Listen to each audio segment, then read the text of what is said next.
and let me touch him. So rather than starting maybe with acupuncture, that is a little bit more aggressive because they can feel that it's not usually painful, but they can feel the needles.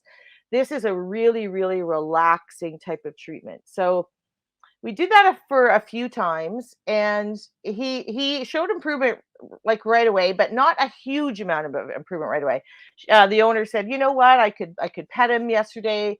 He wanted to go for a walk. Instead of going into his crate, when they asked him if he wanted to go for a walk, he wanted to go for a walk. So that's a big change, right? So all of a sudden, we've made some changes in how his body is moving, but it wasn't hugely significant. And I do sports stuff. I work with rugby.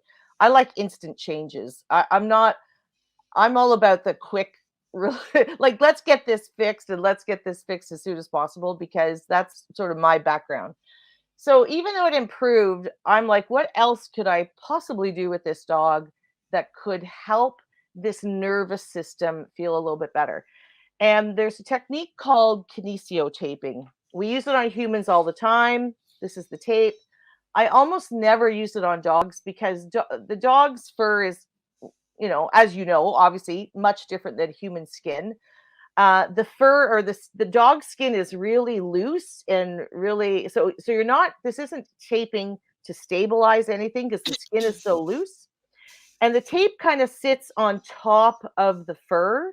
I had the owner shave a couple strips so we could get a little bit closer down on the skin, but because they have that layer of fur, it sits on top of the fur, and what it's doing is tickling the hair follicles, and that is attached to the fascia underneath. So all we're doing is giving the fascia a little bit of a wake up call, saying, "Hey, we're here to support you." And if you've ever had kinesio taping on yourself, it's super comfortable. It is not like an ankle sprain. When we tape a joint so it doesn't move, it's firm. It's not going to let your joint move. Kinesio taping is a flexi tape. It's meant to work with muscles and fascia and skin, and it's really comfortable. So we thought, you know what? I have this person in my office. I have to do something.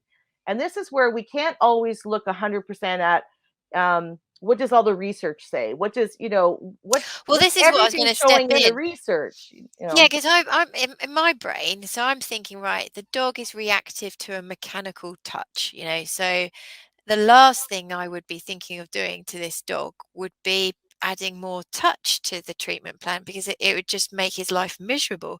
So this is a case to discuss. This Mhm. isn't we've all got the answers. Being a vet, I would have just bashed on with pharmaceutical more, and I would be going, right, what drugs am I on? What reason are they there? Are they be given at the right dose, the right frequency? Have I got a good plasma level for each of the drugs? What else can I add, and why am I adding it? Because I would have stepped away from touching him. And this is what's fascinating about this case, is that you've done the opposite Yeah. and it came good. So carry on Mhm. explaining what actually happened. Mhm.